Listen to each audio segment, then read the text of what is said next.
Welcome to Oberlin Community Candidates Night 2020, a conversation with Shannon Freshour and Steve Perkins. My name is the Reverend David Hill. I'm a resident of Oberlin. I also have served for the past 17 years as the pastor of the First Church in Oberlin, United Church of Christ. First Church has hosted the Oberlin Community Candidates Night for many years, and I am pleased to serve as the moderator this evening by way of Zoom. So joining me tonight are Allison Ricker and Lily Sandler, members of the Oberlin Community Candidates Night Committee, and two candidates for U.S. Congress 4th District, Shannon Freshour, Democrat, and Steve Perkins, Libertarian. Incumbent Jim Jordan, Republican, was invited to join this session, but neither he nor his staff responded to repeated attempts by the Oberlin Community Candidates Night. We will begin with 2-minute statements from each candidate, beginning with Shannon Freshour, and then move into questions from the Oberlin Community Candidates Night Committee and those submitted by community members. Candidates will have 10 minutes each to answer questions, followed by 3 minutes each for any follow-up or responses to each other. Shannon? Just to clarify, yes, for total for the questions, we get 10 minutes. Correct. Okay. So, and Allison will keep track so that we stay within reasonable parameters on the questions. So she'll give you a warning when we get to the questions as well. Okay. Thanks for asking. So Shannon, if you'd like to go ahead with your opening statement. Sure. My name is Shannon Freshour. I'm the Democratic nominee running against Jim Jordan for Congress in the 4th District. I want to thank you all for having me tonight. Just to tell you a little about myself, I believe that the job of a representative is to actually represent the people who elected you. And I really feel that that's where the fundamental difference between me and the person who has the job now is. I believe that we need a robust system of constituent services, which means that if anyone in the district has an issue where they need an advocate against the federal government, you can call your congressperson's office and they will fight for you. Be it you can't get into Social Security, your Social Security check is missing, or you can't get an appointment with the VA, or you're having issues getting, and you need backup on submitting a grant to the Department of Transportation. Any of those things really require help and a participant in your congressional office.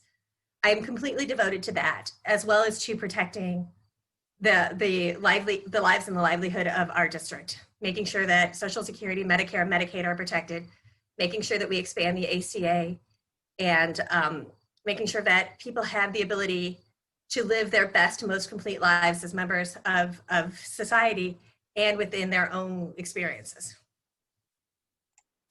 Thank you, Shannon. And Steve, your opening statement? Yes, good evening. My name is Steve Perkins, Libertarian candidate for Ohio's 4th Congressional District. I just want to ask you if the following scenario seems like an accurate representation. You're a passenger in an airplane that is spiraling out of control.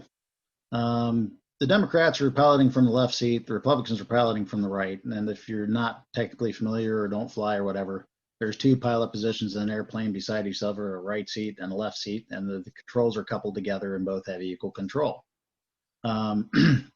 So as the 2 pilots, Republicans and Democrats, fight over control of the airplane keeps getting lower and lower to the ground, and an impending crash is imminent.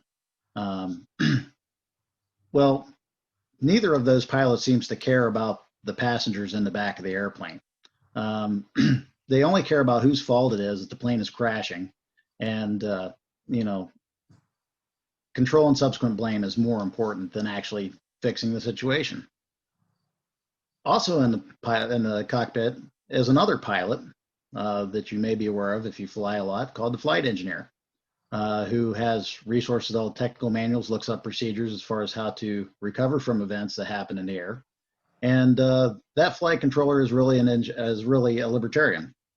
However, both pilots told the flight engineer that his input was wasted. When he interjected again, he was told that he was only helping the other pilot crash the plane. So I will ask you why libertarians even try to show up and be involved in politics. And the reason is this: all of us were passengers in the back of the airplane. A lot of us have resigned ourselves to our fate that the plane was going to crash. Some of us have decided to go to the front of the plane and try to do what we can to keep the plane from crashing. However, that doesn't sit very well with the pilots. This very day, I am dealing with an event that Ms. Freshour and I and Jim Jordan should be attending. However, one of us at present will not be attending because they weren't invited to participate in a debate in St. Mary's, Ohio, put on by the Rotary. So we have to fight for these things. If you wonder why you don't see third-party candidates, such as the Greens, Libertarians and Greens agree on hardly anything, yet we're our best friends in court cases because, as you may be aware, Democrats have launched a full-on assault against the Green Party to keep them off the ballot. So Steve, I'm going to ask you to wrap up your remarks so we can keep this on schedule, please. Well, I would just end this by saying thank you for flying bipartisan airlines. Let me know how that works for you. So we'll move into the, thank you, Steve. We'll move into the questions section. And I'm going to sort of go back and forth between who I start out with, but I'll start with Shannon on this round. Okay. The first question is, the pandemic has exposed inequalities in and access to healthcare. Yes. What one policy will you propose to meet that challenge? I don't think it can be solved with a single policy. I think it's going to require a variety of policies working in conjunction, strengthening the ACA. I think I've read Joe Biden's plan, and I think it's by far the best plan that I've read in the next couple, in the last few years. But, we need to also look at, racial disparities that exist within healthcare, access and affordability within healthcare, based on regions. So I don't think there's one single solution, but we need a collective effort to be willing to actually work on these issues and make sure that all of our constituents, all of our community, all of the country has access to healthcare. Right now, what we're seeing is with the pandemic, it's also causing rural hospitals and rural facilities to close because they hadn't been able to actually get access to patients and things like that because we were, obviously functioning completely on dealing with the crisis at hand. So what we need to do is ensure that we have accessibility and affordability across the country, but we also need to ensure that the people who are running the country aren't basically begging in court to cancel the ACA and take back all of the hard-fought gains that we've already made. Thank you, Shannon. Steve, your response to the question? Could you repeat the question, please, just so I'm sure? Absolutely. The pandemic has exposed inequalities in and access to healthcare. What one policy will you propose to meet that challenge? Okay, well, there's certainly disparities amongst all different groups during this pandemic, right down to people that are deemed essential and not essential. I don't know how people are either essential or not in their employment or otherwise. But many of the problems that we have are because we allow political games to be played with our healthcare. The Republicans are using the pandemic totally to their benefit. And frankly, so are Democrats. They're using it to their benefit to try to whatever fits them by power. It's not about us. I've not seen anything that really says that either party particularly cares about the people on the ground or their constituency. It doesn't really work that way because at the end of the day, they're more concerned with their own power than they are with anything that affects anybody within their district. So one policy that could be extremely useful is, believe it or not, to allow free markets to accomplish those goals. Now, I know that's not a popular opinion with the left, but when we say free market healthcare, you have to keep in mind we do not have free market healthcare. At the best, we've got crony capitalist healthcare, and that's not capitalism. As a matter of fact, it's definitely not capitalism. So whenever you put the government in charge of things, they pick winners and losers, just as they have in this case. Shannon points out a great example.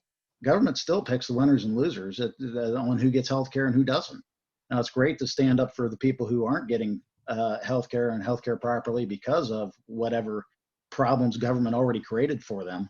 But the answer is to use a medical analogy, government breaks your leg, hands you a set of crutches, and then brags about how well you're getting around now that they gave you a set of crutches.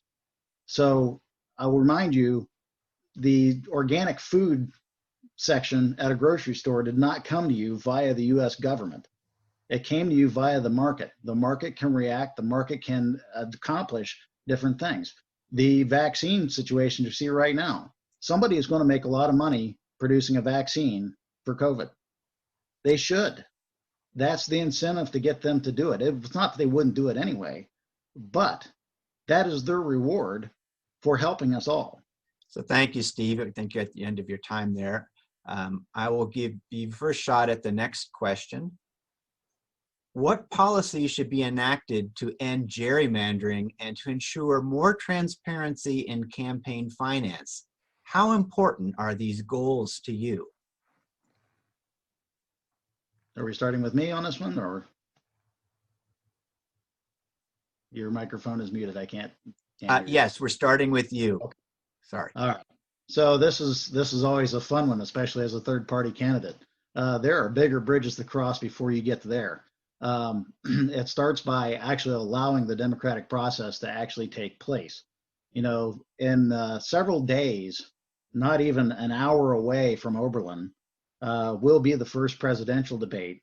And a woman who has been on the ballot in all 50 states, the first woman to be on the ballot in all 50 states twice, Dr. Jo Jorgensen, will be outside the building at that event and not allowed to speak. So first things first, let's make sure that people are actually able to engage in the democratic process without having to sue their way onto the ballot, without being excluded from the conversation altogether. And then, yeah, okay, we'll have a conversation about, you know, what we can do to be more transparent about, you know, how funding is done, et cetera. But the bottom line is there are more fundamental problems way deeper than that. Thank you, Steve. Shannon, do you need me to repeat the question, or are you okay with it? No, I think I'm okay. Dealing with gerrymandering, the first thing that we need to do is get big money out of politics. I mean, we know that as part of the system that created us here, we've now had 2 Republican speakers in the State House be arrested for bribery scandals. The latest one, you know, $60 billion. And what that did is our line, you know, there was someone who tweeted, and it sort of resonated with me, is that when you don't believe, when there's no sort of punishment for your actions, you act like there's no punishment for your actions. And that's what gerrymandering does. Gerrymandering pulls each side to the extreme so that the primary becomes the most important election. And we don't have a middle. The vast majority of our districts everywhere are middle of the road, you know, bipartisan. They just want to get things done. They might lean slightly to the left or slightly to the right, but for the most part, they're moderate. Gerrymandering pulls all of that to the side, and it hurts not only the party out of power, but it hurts the party in power as well, because you have to go farther and farther. You know, in Ohio, it tends to be farther and farther to the right. And, you know, Democrats then, when they have gerrymandered districts, go farther and farther to the left. But what we need is to govern from the middle. They take out the ability to compromise and things like that. And that's really where, I mean, and the fact, the access to dark money, Citizens United, combined with the Shelby decision, which is the voter suppression bill that the Supreme Court, when they struck down the heart of the Voting Rights Act. And then you have, you know, the gerrymandering law. All of these together have basically taken our democracy into a direction that is a dangerous, dangerous position that takes money and makes the wealthier and the more extreme the most powerful. Thank you, Shannon. May I respond to that? At the end, we'll take responses, not in the middle. So I'd encourage you to make a note to come back to that. That's fine. Shannon, I'm going to flip-flop again, so I'll give you the first crack at this next question. What climate action steps do you support, both to reduce greenhouse gas emissions and mitigate the effects of climate change over the next 5 years? The first and most important thing we need to do is remove Donald Trump and the Republicans in the Senate from power. We also then, once Biden is in office, we need to reinstate all of the Obama era executive orders and regulations, and if possible, and preferably to codify those into law. Every day we see the effects of climate change. While there's wildfires burning simultaneously with, multiple named hurricanes going on in the East Coast. And we see climate change every day. Our farmers in Ohio are suffering because they don't know from year to year what the weather is going to be like, what the extremes in our weather are going to be like. So the first things I would do is reinstate all of the Obama era regulations that were repealed, and then hopefully codify those into law. And then we need to make targets with real punishments for not meeting them, and to also ensure that we have our best and brightest scientists working on creating new green technology, because that's going to be what's going to propel our economy in the future. Thanks, Shannon. Steve, would you like me to repeat the question? Or are you okay? I think I'm good with it. Well, it kind of goes back to the same thing there. Libertarians want all the things that Ms. Freshour just mentioned. The difference is how you get there. Who's going to fund the green new technology? The answer is the market is. You have more power than what you think you do. As a business owner, and as far as I know, the only business owner in this race, and the only person who's been a business owner in this race, I can tell you that as a business owner, you succeed by giving your customers what they demand. You don't have cage-free eggs at the grocery store for any other reason than people in the market want those products. You don't have any other reason for companies, large corporations included, that don't knock themselves over to have environmental plans, because the market demands that they do those things, because it becomes a contest to them to give the market what they want. And if they can feel good that the company that they are dealing with is doing everything they can to provide those technologies and to make that climate change reality happen, then that's how they get what they want, and that's how the company succeeds, and that's how they grow their business. It's the government doesn't have the ability to simply snap its fingers and make things happen. It happens because of systematic change in the market and encouraging those things to happen. And I don't know of a company that does not have an environmental plan. It doesn't happen. They are all doing what they can because they know that if they don't, the market will hang them for it, and the market should hang them for it. Thanks, Steve. So this next question, I'll start with you. What legislative steps towards safe and just policing policy would you take to reduce the militarization of the police? Oh boy, howdy, I love this one. So I just want to point this out, that if you're actually trying to get the major parties to actually accomplish something, you might want to rethink that. Because over 100 days ago, the only libertarian in Congress, Justin Amash, introduced the End Qualified Immunity Act, which is a clean bill that has absolutely nothing else in it, co-sponsored by Presley. As a matter of fact, the first tripartisan bill, because it does have Republican support as well, first tripartisan bill since basically World War I in Congress, was introduced over 100 days ago, and Nancy Pelosi won't even bring it to the floor. Police brutality is not a social justice issue. It is a basic justice issue. Qualified immunity must end, because being a member of law enforcement does not put you above the law. Shiny badges do not grant you special rights. Along with that, we even have bills to end no-knock raids. Those bills are there. They don't get brought to the floor because they're too busy using them as power struggles and wedge issues to get them accomplished. It's not only the Black community that has been negatively affected by this, but yes, they do get affected by it more because of our pointless war on drugs, in which we constantly invade their neighborhoods looking for plants that we don't approve of, that starts the chain of getting them in a pipeline to prison and not letting them out. And along with that comes more police interactions. And when you have police that have a hammer, everything begins to look like a nail. An officer's peace weapon is a self-defense weapon, the same as it is for any other person walking this planet. It is not an offensive weapon. None of theirs are offensive weapons. They are self-defense weapons, and the same rules that apply to self-defense to any other human being apply to police officers at the same time. Thanks, Steve. Shannon, your response?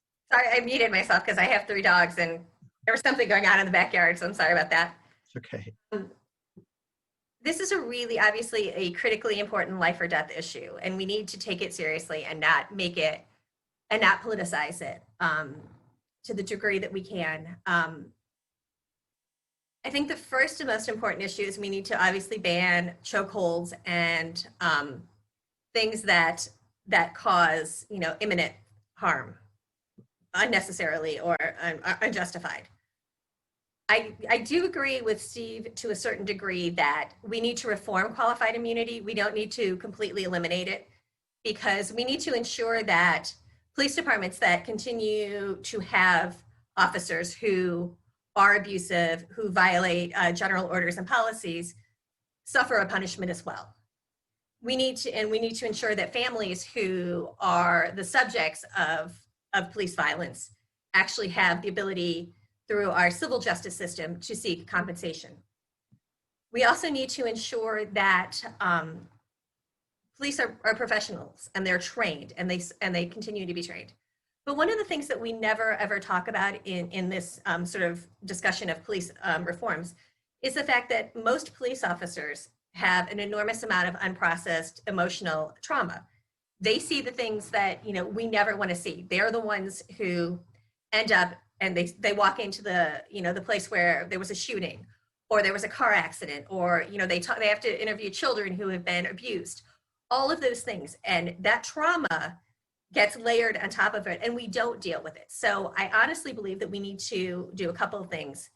We need to take away some of the stuff that has been thrown at officers that they're not equipped to handle and that they shouldn't handle, be it mental health interactions, with those who are having mental health crises, who are dealing with drug dependency issues. Things like that really, really need to be addressed as well. Thank you. Allison, I'm going to check with you because I lost track of when we started this afternoon. So is there time for another question, or should we move to the closing responses? I think we started a couple of minutes past 5:30, so we could do one more question. Okay. So the final question, and I guess I will start with Shannon on this one, is okay. What should we be doing in order to close the racial wealth gap? Racial specifically? Yeah, racial wealth gap. We need to be investing in Black families and Native American families and people of colors from an early age. We need to be ensuring that they have the same access to early childhood education. We need to ensure that they have access to quality education throughout. But we also need to ensure that when people are found and corporations are found to be using racism as an indicator within offering credit or within offering loans and things like that, that there be severe punishments for that. One of the issues that we're seeing is that in areas, especially like if you look at healthcare, which is not exactly in the topic that you were talking about, but we're seeing that wealth is at least in maternal health, wealth and education don't make a difference in how Black women in particular suffer during childbirth, and they suffer I think it's 3 to 4 times the rate in maternal and child health. But the reason that that's important is because that sets Black children and Black families back from birth. I know it was a roundabout way to get there, but that's when you're starting out at that level, you have to systematically work to take down the reins of racism that are embedded in our system. Thank you, Shannon. And Steve, your response? Yes. Well, one of the first things, things always come up here is education to go along with that. As an educator myself, I just want to give a little bit of background to this. One of the first things we need to do is they need to be given some economic education. they don't have the economic education they need. And that's certainly not, isolated to just their communities, but they suffer from it the worst because they don't have a friend or neighbor or whoever that's run a business that they can ask what it takes to involve starting a business, what it takes to, how the stock market works or anything like that. And you always start with that with baby steps. I mean, not everybody's going to, become a stock market tycoon or anything like that. But economic education is extremely important. And sorry, our public schools do not do a good job with that at all. I've got, a little bit of background coming from this. In the late 90s, I was an education major at Bowling Green, and I was forced to watch a video about the disparity in Ohio's public schools. It was done by Bill Moyers. Lo and behold, to my dismay, I found my own school district in that video. A school that I knew exactly where it is, exactly where it is today, because it was in my school districts there, where you had to go outside to go to a different building so you could go to the bathroom. That's how bad it was. But the bottom line is, it's not about where you start. The word curriculum means racetrack. It's not where you start, it's where you finish that matters in any race. But you have to have what you need to try to start getting ahead at those times. And if you don't have those weapons available to you to get forward, then you never will get forward. It's not about what other people do for you. It's about what you can do for yourself if you know what you can do to change your situation. And sadly, on an economic level, most Americans, and even less in our minority communities, have that economic understanding to be able to pull it off. Thanks, Steve. As we move to our closing period, each candidate will be given, 2 minutes? I'm looking on my sheet here. 3 minutes. Thank you. 3 minutes each for closing comments or responses to what the other candidate may have said, something that you want to respond to. So I'll start with you, Steve, and give you first shot at this. So go ahead. All right. Well, first off, I want to make the statement that there's a tendency in politics to, rather than deal with issues that may not have emotionally satisfactory conclusions, that instead we try to take politicians and make them either heroes or villains. This race is no different, because I think there's a pretty clear villain depending on how you want to look at this. But you got to look at how we got there, and it's by playing this game of heroes and villains. If you look at I want to mention Ruth Bader Ginsburg and honor her life. One of her best friends was Antonin Scalia, who shared almost no political persuasions with her, but they respected each other out of thought, and they debated things the way things are meant to be debated, not by vilifying or making heroes of other people. But to go along with that, human beings are born with different capabilities. If they're free, they're not equal. If they're equal, they're not free. You will never, ever come to a satisfactory conclusion on that. However, when we're left to our own means, no one will ever know better for what's you in your life than you will. We tend to look at government as some charitable organization. But if government was a charitable organization, you would be at their doorsteps protesting loudly, and you should, because for the good they actually do, for the good they purport to, is absolutely terrible. If you look at welfare, for example, you've got, almost a couple $100s a day per recipient that comes from the American taxpayer. At the end of the day, about $25 that actually makes it to the end recipient. The rest of it is all waste in between. The government adds middlemen to the market, and you wonder why the price goes up. They don't make anything cheaper. They add middlemen, and when they provide you a product, you don't get quality health care. You get the VA. When you get vehicle services, you don't get Pep Boys or any of those people. What you get is the BMV. And what you're saying is you want these people to be in charge of the welfare of this country. If you can't provide any better than that, you shouldn't be in those realms.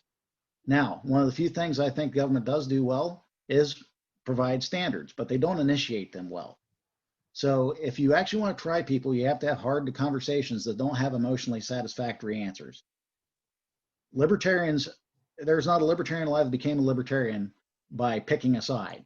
We became libertarians because we were willing to have our ideals challenged and find where the actual real answer ends up. with that, I'd like to thank you for hearing me tonight, and I look forward to hearing from you in the future. Thank you, Steve.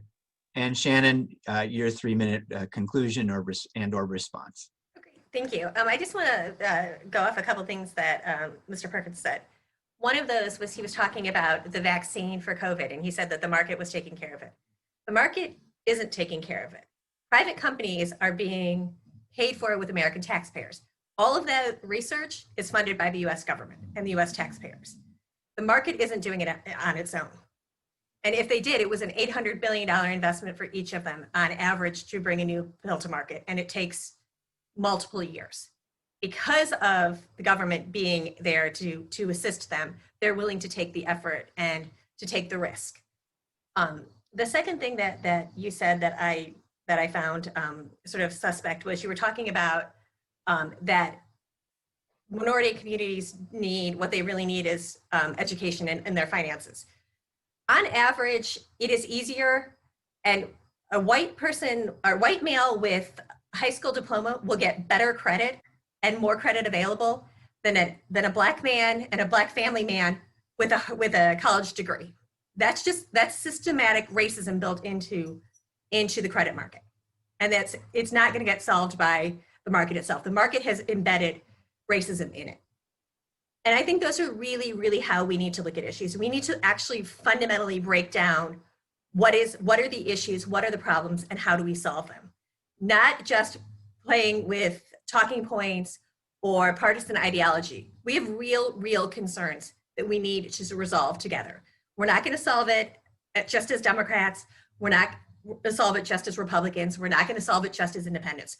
We all need to work together. And that's really, really why the gerrymandering situation is so detrimental to Ohio and to the country, because it does pull from the extremes and doesn't allow for bipartisan compromise.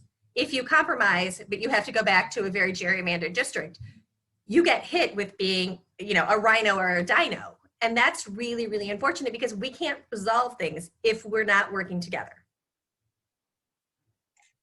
Thank you. May I rebut that? Nope, I don't believe that's how it's structured. Maybe that will be an arrangement in a future one of these, but thank you, Shannon, and thank you, Steve, for participating and sharing your thoughts and comments to help all folks who will be going to the polls. Much appreciated. And thank you, Oberlin Community Candidates Night's Planning Committee, for this event. Thank you so much for having me. And thank you so much for Steve for participating as well. And before we go, I do want to say, especially to people who will be viewing this, who submitted questions, we had many questions submitted. Constituents are very interested in what happens in the 4th District. And I would like to send those questions to you that we didn't have time to address. I think it would be helpful for you to That would be great. What is on the minds of voters. Thank you so much. Thank you. I echo David Hill's comments. Thank you, Reverend, for great moderation.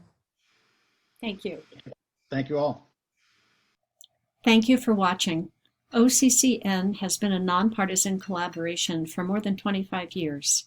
Here are the 10 organizations that work together to bring you OCCN 2020. We thank them all.